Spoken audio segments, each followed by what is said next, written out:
of Thrones! 2 episodes in a row that have kept me interested. Jeez. Look at that. Who did I have to sell my soul to get Stuff that? is happening. That would be me, actually. Okay. Stuff happened, guys! See? It's so easy to just say that. I know, but stuff happened last episode, too. I know. Yeah. Okay. Stuff happened! First things first, we start on the wall with Jon Snow kicking around, doing his thing. He's gonna make a really, really hard decision that nobody's gonna like him for. He's going to let the wildlings come to the other side. What? I mean, it's not like we need everybody we can get against the White Walkers. It's not like if we leave them up there, they're bait for the White Walkers and there are going to be more White Walkers. No. It's not like we have all this land that we're not freaking using. So in other words, Jon is slowly stepping in the direction of Varys and Littlefinger in the long-term planning, putting aside personal biases. Getting shit done. Yes. Unfortunately, though, that means that he has to make a deal with Tormund Giantsbane in lieu of, what's his face? The guy who... Mance? Yes. I was gonna say became Human Torch, but that works too. We'll call him Mance. I like Tormund Giantsbane. I know, right? His bear story. It was a good story. Yeah. And, like, you know, it's just a guy who wants to do the right thing, kind of thrust into this role of leader of the wildlings now. But anyways, so in order to get the wildlings, he needs to take a couple boats over across the wall. And he's like, well, the wildlings, when I show up with these boats, are just going to think that you're just going to, like, burn the boats. So you need to come with me and convince them that that's not going to happen. Woo, Jon! You're not going to come back to a friendly wall. Don't go away. They No. need you. Stannis is leaving the wall. Stannis is marching towards Winterfell. They're bringing their daughter with them. You're so afraid for that child, I am so scared for that child. I'm just... That mother, man, she terrifies me. The Boltons know that Stannis is moving for them, and they don't really care, which scares me more than anything else. Well, the Boltons are scary. I know. He's terrifying. And his little monster is even more terrifying. And I think he's a little afraid of Ramsay. Like, in that scene where they're all having dinner together, and Ramsay's just going on and on about, Theon, like, making Theon apologize to Sansa, and then is like, oh, you'll give away her at her wedding, because you're, like, the only family she has left. And, like, Roose is just like... Yeah, he hasn't done anything. He just lets him go. But the thing is, he could easily order Ramsay's killed. I think. I mean, what's to stop him? But he's kind of like letting him run free, and he should really teach the kid who's in charge, because if I had to choose between either of those, I'm taking Roose. Yeah. Ramsay's is nuts. So anyways. Ramsay has a sadistic side. A lot happens kind of in Winterfell. This is kind of the part that really interested me. First we see, I guess Brienne and Podrick kind of arrive near Winterfell. And Brienne bribes one of the people to be like, take a message to Sansa. I wouldn't necessarily say it was a bribe, though. Wow. It was just like, do you know Lord Stark? I served, like, playing on the whole, because the North is always set up to be super, super honorable and, like, serve the Stark. It's like, I serve Catelyn Stark, kind of, like. Yeah. Brienne would make a good North woman. Yeah. She should join the Bear Women. She'd make a good team. Gets a message to Sansa saying, hey, if you need any help, light a candle in the broken tower, and, help will kind of come your way. Does Sansa know who it's from? No. But she's got an out of some sort, hopefully. Anyways, Ramsay also has a lover, who is... Her name is Miranda. And she is exactly what you would expect anybody who willingly sleeps with Ramsay to be. slightly crazy. She's all mad because he's like, I thought you said you would marry me. And he's like, yeah, I was planning on it, but now I'm a lord, so She's like, you think she's pretty? And he's like, yeah, so do you. I'm like, oh, God. I don't know, it's just, they're creepy. Like, he creeps me out, and I agree with you. If she's, like, willingly spending time with him. I was waiting because she gets up and they're like practically doing it by the window. I was waiting for him to push her out. I thought he was gonna snap her neck personally, or like choke her. That's what I was calling for. Just out the window would have been an easy shove. Pull out Jamie Lannister and out like, the window, oops. the window, the second story window. And so of course this girl, she's like wants revenge, right? So she goes, she hunts down Sansa. It's like, hey, so sucks to be you. Yeah, your life's been hard. Your mother taught you to sew. Every time you wear something you've sewn, it reminds you of you. By the way, there's someone here you should see. You know, no problem. Go into the scary, creepy kennel, and see what's at the end. The very end. I swear to God, I won't lock you in. We'll not touch that door. Mm-mm. Hi, Theon. And of course, Theon, his mangled, broken self, which is creepy enough. And pitiable. Then of course we get that scene at the table that we spoke about earlier, and Ramsay makes a fool of himself, and then friggin' Roose is just like, BTW guys, I have news, we're pregnant! Oh god. Oh god. Oh man. So Miss Walter Frey is probably going out a window very, very soon. I picture a spectacularly gruesome death, because Ramses is afraid that little Bolton is going to usurp him. And then Roose tells the story of how he ended up with Ramses, and that's just about as creepy as anything else. Also kind of, in a weird way, mirrors the story from last episode, where Stannis tells his daughter that he loves her, you know, claiming as my child kind of deal.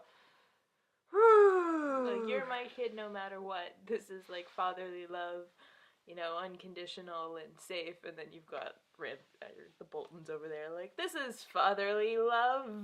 The North is ours. We must protect her. And I raped your mother. Like, what? What? Where? Oh, God. Oh my God. So much fun. Like, so much fun. Great. Great, Roose Bolton. Love you too. Just like, ugh, he's so creepy. He's just so creepy. And terrifying. And I just don't like him. I want him to die. I remember last year when we were doing these vlogs, she just exclaimed how much she wanted to see Roose Bolton die in like a horrifying way. I do. I still do. It's still there. Ugh. It's still there. Come on, Sansa. Take him down from the inside. Poison him. Do it. Whatever you get. Do it. Okay, so on the other side of the world, we have Daenerys. Obviously, Barristan and Selmy, as much as I really, really wanted him to live, did not. Oh, how often that happens. How often. But Grey Worm lived. And he has this really cute scene with Missandei where he's like, I was afraid. She's like, but it's not so bad. And she's like, well, no, I wasn't afraid of death. I was really just afraid of not seeing you again. And I was just like, were the noises I made. I don't really have a heart, so I didn't make those noises. I am such a hopeless romantic. I know. I don't know where it comes from, but I'm just like, oh, it's so cute. They're like, oh, Grey Worm. I know. I don't know what's wrong with you. I don't know what's wrong with me either. So Daenerys gets her revenge by rounding up the heads of all of the houses. No, they were still attached to the body. Yes, but heads of the family, you know what I mean? Like, heads of the family, rounds them up, and then brings them down into the Dragon Dungeon, which would be an awesome name for a band. And feeds one of them to her two crazy dragons. Naturally, everybody's a little cowed and willing to do whatever it takes. And she's being so creepy. She's like, a mother never, like, gives up on her children. Some say I should give up on them. And she's kind of, like, talking about the dragons and them at the same time. And I'm just like, Woohoo! Alrighty there. And then she follows this whole skit up with a marriage proposal to one of the guys who is thoroughly creeped out. And oh yeah, we're gonna open the fighting pits. You were right, I was wrong. Tradition. Hey! And he's just probably too scared to accept. And how she's just like, he's already on his knees, and you can just like see it in his face, just like, Damn it, why am I not standing right now? run away! Oh my god. So that's gonna be the marriage from hell. You know. But anyways, so Daenerys is kind of doing her own thing. And then we have Tyrion. Okay, Jorah. Let's go to my favorite section of everything we ever filmed. Poor decisions! So Jorah decides that he's going to take a shortcut through Valyria because pirates. So let's go through Valyria, you know, where the Targaryens are from, and the sea is still freaking smoking from whatever the hell went off in Valyria. And that's where we ship off the Stonemen. Just let's go there. No problem. Let's do it. Oh, look, it's pretty. And I saw a dragon. Tyrion has this moment where he's gazing up at Drogon, just like, a dragon, because like throughout the series he's like, oh, I want to see a dragon, and he's looking up and it's majestic, and he's like, oh my god, this is amazing. And then something falls into the water, and then everything just goes to crap. Because now we're being attacked by Stonemen, and Stonemen, if they touch you, you're infected. Think of it as like a really messed up zombie thing, because like it's very slow. And so they're fighting these Stonemen, but they can't touch the Stonemen, and Tyrion almost gets it, and he dives into the water, and he almost dies, and one of the Stonemen's like dragging him down. And then Jorah saves him. And then it cuts to Jorah, and like does like this.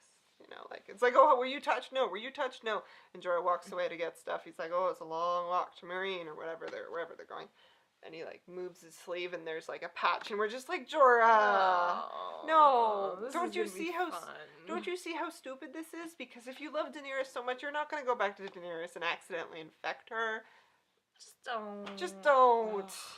It's just stop. And the interesting thing was, in the book, this actually happened to a different character. Really?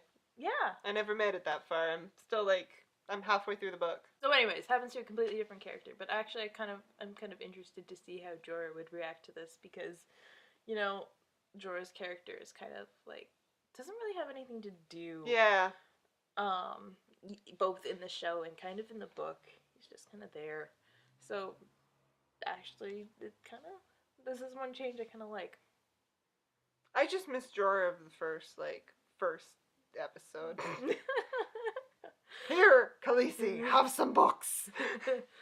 They will remind you of your homeland. Why am I trying to make him Irish? He's not Irish, but you get my point. He's got that weird inflection, Khaleesi. Khaleesi, boss! Khaleesi! Something, Khaleesi. Khaleesi! He doesn't say Khaleesi enough. That's the problem with this character right now. Yeah, it's like... If you have not seen the video of the guy doing impressions of all the characters, I will link it down below. It is amazing. Like, spot on. It's totally crazy. His Varys impression is eerie. Most of them are eerie. So, that was this very, very interesting episode. We didn't see a lot of characters, but a lot happened. And it was nice. Mm-hmm. I liked the focus, not just like, oh, something's kind of going on over here. And here and there, and here and there, and here and there, and here we go, and over here, and over here. It's like, no, we have something to say. So yeah, I like this episode. I did too. So 2 out of, what are we on, 5? Yeah, this is episode 5. I've liked all of them. I'm not as picky as you are surprisingly. When it comes to books, I'm worse. Yeah. I'm meaner to books than I am to TV. Yeah. It's weird. Oh well. Can't have everything. No. Okay, so what did you like about this episode? What did you think? Are you as scared of the Boltons as I am? What do you think Jorah's gonna do now that he's infected? How long do you think it's gonna take Tyrion to notice? And what do you think's gonna go down in Winterfell when good old buddy Stannis shows up? Knock, knock, knocking on heaven's door. Yeah. So we will see you guys later. Bye, guys.